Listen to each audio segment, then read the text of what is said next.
اعوذ باللہ من الشیطان اللعین الرجیم بسم اللہ الرحمن الرحیم اللہم انطقنی بالہدی والہمنی التقوی ووفقنی للتی ہی ازکی۔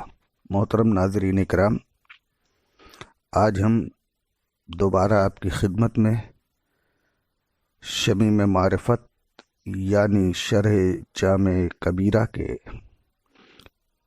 حوالے سے حاضر ہوئے ہیں۔ آج کا ہمارا موضوع گفتگو ہے وہ کون سے وجوہات اور وہ کون سے دلائل ہیں جن کی وجہ سے بعض علماء اسلام نے زیارت جیسے با مقصد سفر کو حرام قرار دیا۔ وہ اسرار اور وہ رموز کیا ہیں جن کی وجہ سے مسلسل وہ حرمت کے فتوے لگا رہے ہیں۔ محترم ناظرین کرام، زیارت ایک بہترین عمل اور نیک کام ہے جو طول تاریخ میں ہمیشہ اقوام ملل کی نگاہ میں اہمیت کا حامل رہا ہے۔ اس عمل کے مؤسس خود نبی اکرم حضرت محمد مصطفیٰ صلی اللہ علیہ وآلہ وسلم ہیں۔ واقعہ حدیبیہ کے بعد نبی اکرم اپنی مادر گرامی کی قبر اقدس پر گئے تھے۔ ہر سال نبی شہدائے احد کی قبروں پر جاتے تھے اور اس طرح سلام کرتے تھے: سلام علیکم بما صبرتم فنعم عقبی الدار۔ مؤذن اسلام بلال وفات مرسل اعظم کے بعد مدینہ کو خیر باد کہہ چکے تھے اور شام کو اپنا مسکن بنا لیا تھا۔ ایک شب انہوں نے خواب میں دیکھا کہ رسول اللہ صلی اللہ علیہ وآلہ وسلم نے آ کر بلال سے سوال کیا: بلال، یہ کیسی جفا ہے؟ کیا میری زیارت کا وقت نہیں آیا ہے؟ خواب سے بیدار ہو کر بلال اضطراب و بے چینی کے عالم میں سواری آمادہ کر رہے تھے اور مدینے کی طرف عازم سفر ہو گئے۔ جیسے ہی قبر رسول پر پہنچے، چہرہ قبر رسول پر ملتے جاتے اور گریہ کرتے جاتے تھے۔ ایک درد کا دریا تھا جو بلال کی زبان پر جاری تھا۔ یہ بات بہرحال واضح ہو جاتی ہے اس بیان کی روشنی میں کہ زیارت کا عمل دور پیغمبر سے جاری و ساری ہے۔ اصحاب نے اس سنت کو جاری رکھا اور اس پر عمل کرتے رہے۔ یہ شیعوں کی ایجاد نہیں، سنت نبوی ہے۔ اسلام کے علاوہ دیگر ادیان عالم میں بھی زیارت کا عمل رائج تھا۔ مسیحیت کے یہاں بھی یہ عمل تھا۔ تاریخی شواہد سے پتہ چلتا ہے کہ قبل مسیح بھی یہ سنت رائج تھی۔ قرون وسطیٰ میں یورپ سے بڑے بڑے کارواں بیت المقدس کی زیارت کے لیے آتے جاتے تھے۔ اس راہ میں ناقابل بیان مشکلات کا اور شدائد کا سامنا بھی کرتے تھے، مگر پھر بھی زیارت بیت المقدس کے لیے وہ آتے تھے۔ آج کل ادھر کچھ عرصے سے کچھ کوتاہ فکر افراد زیارت کی تاریخی حیثیت، اس کی افادیت اور اہمیت سے قطع نظر صرف ابن تیمیہ کی پیروی میں زیارت کے خلاف ہرزہ سرائی شروع کرتے رہے۔ کفر و شرک کے فتوے لگائے جا رہے ہیں۔ حرام و بدعت کے تیر سے قلوب زائرین کو چھلنی کرنے کا عمل جاری و ساری ہے۔ ان کی نگاہیں تاریخ کے صفحات پر نقش اس حقیقت کو نہیں دیکھ پا رہی ہیں کہ جس نبی کا وہ کلمہ پڑھتے ہیں، وہ نبی اپنے مادر گرامی کی قبر پر ہزار مسلح افراد کے ساتھ حاضر ہو کر گریہ وزاری کر رہا ہے۔ مقام ابوا میں حدیبیہ سے واپسی پر دست اقدس نبوت نے جب مادر مہربان کی قبر تعمیر کیا تو ابن تیمیہ نے ان سطروں کو اندیکھا کر دیا۔ ام المومنین عائشہ کی روایت ہے جس میں انہوں نے بیان کیا کہ قبور بقیع کی زیارت کے لیے جاتے اور اہل قبور کو سلام کرتے، پھر نبی واپس آ جاتے تھے۔ ابن تیمیہ کی ناپاک بصارت شاید یہ مقدس منظر نہیں دیکھ سکی۔ حرمت و بدعت کے تیر حملہ آور ہو گئے۔ حکومت کی شے ملی تو تخریب مزارات کا گھناؤنا عمل شروع کر دیا، جس کا سلسلہ آج بھی جاری و ساری ہے۔ ابن تیمیہ اور اس کے بہی خواہوں نے جن دلائل و براہین کے ذریعے زیارت اور سفر زیارت کو حرام قرار دیا ہے، اگر ان کا سرسری جائزہ لیا جائے تو ان دلائل کی حقیقت عیاں ہو جائے گی۔ بہت آسان سے یہ بات ہے جو بیان کی جا سکتی ہے کہ ان دلائل کی بنیادیں اتنی کمزور ہیں کہ صاحبان عقل و خیرت، ارباب علم و دانش نے کوئی اہمیت ہی نہیں دیا ہے ان دلائل کو۔ وہ کہتے ہیں کہ نبی نے فرمایا کہ لا تشد الرحال الا الی ثلاثۃ مساجد، 3 مسجدوں کے علاوہ رخت سفر باندھنا حرام ہے، نبی نے منع کیا ہے۔ اس حدیث کی بنیاد پر ابن تیمیہ اور اس کے بہی خواہوں نے زیارت اور سفر زیارت کی حرمت کا فتویٰ دے دیا، لیکن یہ بھی نہیں ہے سوچا کہ ان سے پہلے کسی نے یہ مفہوم ہی نہیں بیان کیا، یا تو وہ یہ مفہوم سمجھ نہیں سکے، جبکہ ابن حجر عسقلانی کے بیان کے مطابق اگر جس چیز سے استثناء کیا گیا، جو نبی نے کہا کہ لا تشد الرحال الا الی ثلاثۃ مساجد میں جو لفظ الا کے بعد استثناء کیا گیا ہے، اگر اس استثناء کو عام تسلیم کر لیا جائے تو حدیث کا مفہوم یہ ہوگا کہ ان تینوں مسجدوں کے علاوہ کہیں کا سفر صحیح نہیں ہے۔ تو اب ایسی صورت میں ہم جو تجارتی سفر کرتے ہیں یا دیگر ضروریات کے لیے جو سفر کرتے ہیں وہ بھی حرام ہو جائے گا۔ اس مفہوم کے مان لینے کا نتائج کیا ہوں گے؟ اس مفہوم کو اگر ہم تسلیم کر لیں کہ 3 مسجدوں ہی کا سفر صرف جائز ہے، بقیہ تمام سفر جو ہے حرام ہے، اس کا نتیجہ کیا ہوگا؟ اس کا نتیجہ بہت سنگین ہوگا، نظام زندگی مختل ہو جائے گا، تجارتی سفر رک جائیں گے، اور دیگر ضروریات کے لیے انسان جو یہاں سے وہاں، وہاں سے یہاں سفر کر رہا ہے، یہ سارے سفر ختم ہو جائیں گے۔ لہذا دوسری صورت بچتی ہے کہ جس چیز کا استثناء کیا جا رہا ہے اس چیز کو خاص تسلیم کیا جائے، عام تسلیم نہ کیا جائے۔ اگر خاص تسلیم کیا جائے گا تو ایسی صورت میں یہ کہا جائے گا کہ حدیث میں کوئی لفظ ہے، کوئی جملہ ہے، کوئی حرف ہے جو پوشیدہ ہے، جو پوشیدہ ہے، اور وہ پوشیدہ ہی جملہ اور لفظ جو ہے اس مفہوم کے، اس حدیث کے صحیح مفہوم کو واضح کر سکتا ہے۔ اور وہ کیا ہوگا کہ ان تینوں مسجدوں کے علاوہ سفر کرنا منع ہے۔ اب اگر کوئی زیارت قبور پیغمبر صالحین کے قبور کی زیارت کے لیے سفر کو حرام قرار دیتا ہے تو یہ نظریہ خلاف حدیث ہوگا۔ اس کے علاوہ بہت سی ایسی احادیث بھی علماء اہل سنت نے نقل کیا ہے جس میں زیارت پیغمبر کی تاکید کی گئی۔ چنانچہ اگر آپ دیکھیں تو زیارت پیغمبر کے حوالے سے مستدرک علی الصحیحین میں بہت ساری روایتیں صاحب مستدرک نے نقل کیا ہے کہ پیغمبر نے خود فرمایا ہے کہ جو ہماری زیارت کرے گا، جو ہماری قبر کی زیارت کرے گا، اس کی شفاعت مجھ پر لازم ہے۔ اس حدیث کو کم سے کم 40 کتب اہل سنت میں دیکھا جا سکتا ہے، اور اس کے ساتھ ساتھ علماء اہل سنت نے اس بات کا اعتراف بھی کیا ہے کہ کثرت حدیث کو قوی بنانے کا، قوی سمجھنے کا ایک ذریعہ اور سبب بھی ہے۔ زیارت کے جواز اور اس کے حسن ہونے پر قرآن و حدیث کے ساتھ ساتھ عقل سلیم اور فطرت بھی نشاندہی کر رہی ہے۔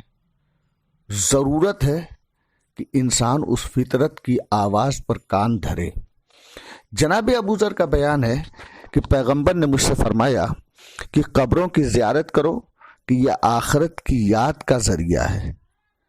ابن ابی ملیکہ کا بیان ہے کہ رسول خدا نے فرمایا اپنی اموات کی زیارت کرو، انہیں سلام کرو، کیونکہ یہ کام تمہارے لیے باعث عبرت ہے۔ اور یہ رسول کی حدیث امام غزالی نے نقل کیا ہے۔ کیا کسی کلمہ گو کو اب بھی کسی قسم کا شک و شبہ باقی رہ سکتا ہے کہ زیارت جائز ہے یا نہیں؟ یہ ساری حدیثیں جو ہم نے بیان کیا، جس نبی کا ہم کلمہ پڑھ رہے ہیں انہوں نے صاف طور پر زیارت کو یاد آخرت اور عبرت کا ذریعہ بتایا ہے، اور جو چیز آخرت کی یاد دلائے وہ حرام بہرحال نہیں ہو سکتی ہے، کوئی کلمہ گو اس بات کو تسلیم نہیں کر سکتا ہے۔ اب اس کے بعد اگر مزید انسان چاہتا ہے تو ایک حدیث اور سن لیجئے۔ مثلا ابو ہریرہ نے پیغمبر اعظم حضرت محمد مصطفیٰ کے عمل کو نقل کرتے ہوئے بیان کیا ہے کہ نبی اپنی ماں کی قبر کی زیارت کرتے اور اس قدر گریہ فرماتے کہ جو لوگ آپ کے ہمراہ ہوتے وہ بھی گریہ کرتے تھے، اور یہ کہتے تھے کہ زیارت کیا کرو، یہ موت کو یاد دلاتی ہے۔ خود ابن عمر کے بارے میں نافع ابن حلال کا بیان ہے کہ میں نے 100 سے زائد بار انہیں زیارت پیغمبر کے لیے جاتے ہوئے دیکھا۔ وہ قبر پر کھڑے ہو کر کہتے تھے السلام علی النبی۔ مادر مسلمین جناب عائشہ مدینے سے مکہ جاتے ہوئے اپنے بھائی کی قبر کی زیارت کرتی اور قبر کے پاس ان کے غم میں مرثیہ بھی پڑھتی ہیں۔ علاوہ ازیں اگر آپ اکابرین اہل سنت نے جو جواز زیارت کو تسلیم کیا ہے، ائمہ اس کے علاوہ بھی اگر آپ دیکھنا چاہیں تو خود ائمہ عربہ نے، جو اہل سنت کے ائمہ عربہ ہیں، انہوں نے بالاتفاق زیارت پیغمبر کو مستحب بتایا ہے۔ مفسر قرآن ابن عباس کا بیان ہے کہ وفات رسول کے بعد 6 روز بعد حضرات علی و ابو بکر خود قبر رسول کی زیارت کے لیے گئے تھے۔ اب بھی کیا یہ شک و شبہ رہ جاتا ہے؟ پیغمبر نے خود، بزرگان دین نے، صحابہ کرام نے، تابعین نے، علماء اعلام نے خود اس زیارت کے حسین عمل کو انجام دیا ہے۔ وہ زیارت کرتے تھے، کیوں؟ اس لیے کہ اس کی عظمت سے واقف تھے، اس کی افادیت سے باخبر تھے۔ وہ جانتے تھے کہ یاد موت کا سبب ہے، عبرت کا سبب ہے، آخرت کی یاد دلاتا ہے یہ زیارت کرنا۔ اب یہ سوال پیدا ہوتا ہے کہ پھر کیوں ایک گروہ نے اتنی شدت سے اس کے حرمت کا فتویٰ دے دیا، اور صرف حرمت کا فتویٰ نہیں دیا بلکہ مزارات کی تخریب کا سلسلہ بھی جاری کر دیا، شروع کر دیا، اور آج تک یہ بدنما داغ اسلام کی فضیحت کا سبب بھی بنا ہوا ہے۔ علامہ شرف الدین عاملی حج بیت اللہ کے لیے تشریف لے گئے تو انہیں روز عید الضحیٰ دعوت دی گئی کہ علماء کے ساتھ جو وفد علماء کا شاہ حجاز سے ملنے کے لیے عید کے دن بعنوان مبارکباد پیش کرنے شاہ حجاز کے پاس جا رہا تھا، اس وفد کا ایک ممبر انہیں بھی بنا دیا گیا، علامہ شرف الدین عاملی کو۔ تو جب وہ پہنچے ان کے پاس اور سارے لوگ یکے بعد دیگرے اپنی اپنی مبارکباد پیش کرتے رہے، جب علامہ شرف الدین عاملی کی نوبت آئی تو آپ ایک قرآن جس کے جزدان کھال کی بنی ہوئی تھی وہ بطور ہدیہ لے کے گئے تھے کہ بادشاہ کو دینا ہے۔ جب وہ بادشاہ کے پاس پہنچے اور انہوں نے عید کی مبارکباد دینے کے بعد یہ تحفہ اپنا بادشاہ کے حوالے کیا تو اس نے پوچھا کہ یہ ہے کیا؟ آپ نے کہا یہ قرآن ہے۔ فوراً اس نے اپنی آنکھوں سے لگایا، بوسہ دیا۔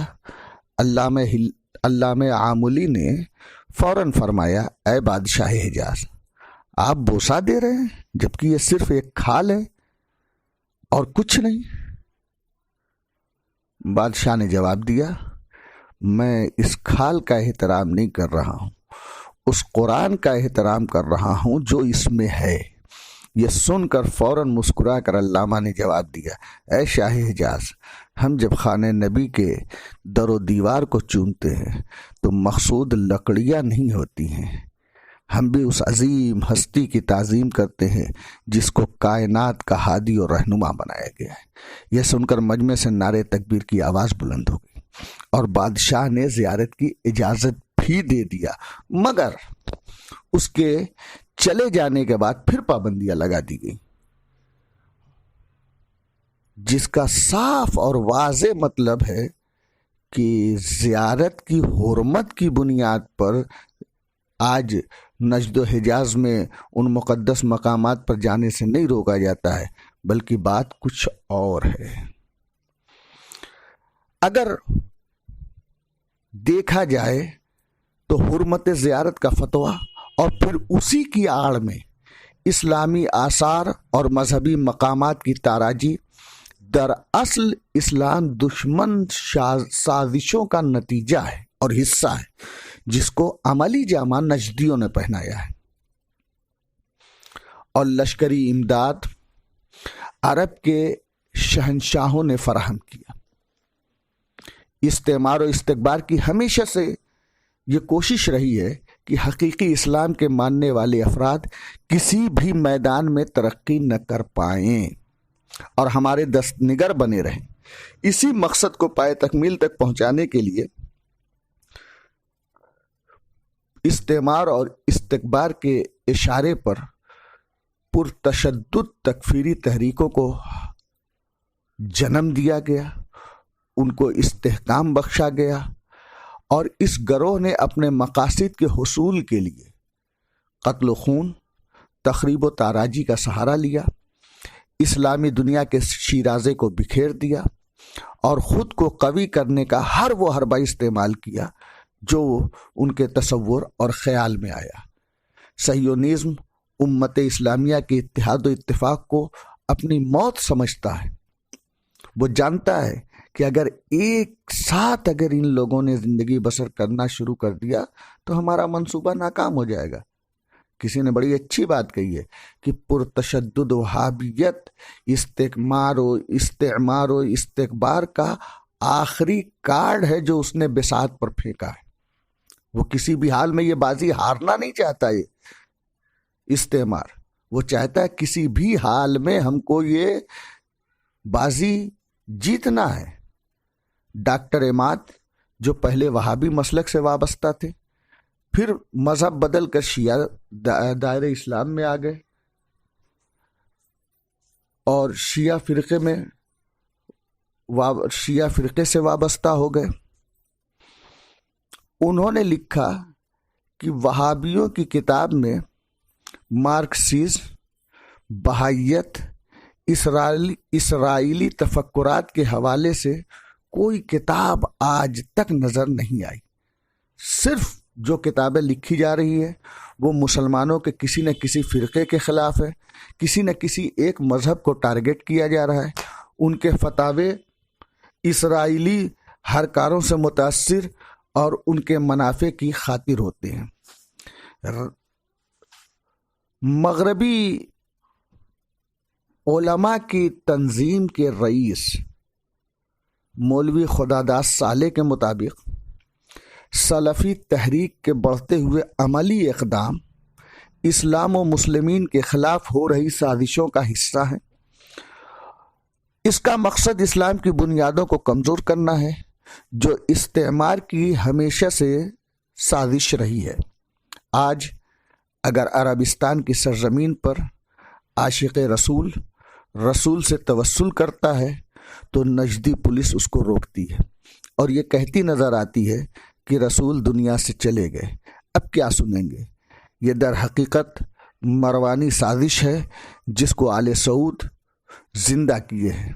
دور مروان میں صحابی رسول ابو ایوب انصاری قبر رسول خدا پر آئے تو مروانیوں نے شدید مخالفت کیا تھا، اور یہ وہی سلسلہ ہے جو آج تک نجدیوں نے قائم رکھا ہے۔ آج دنیا ان افکار سے احساس تھکن کر رہی ہے۔ اے وارث دین، آئیے اور دنیا کو اس مصیبت سے نجات دلائیے۔ دشمن زندگی کو تنگ و تاریک بنا رہا ہے۔ اے فرزند زہرا، اپنے نور سے دنیا کو منور فرما دیں۔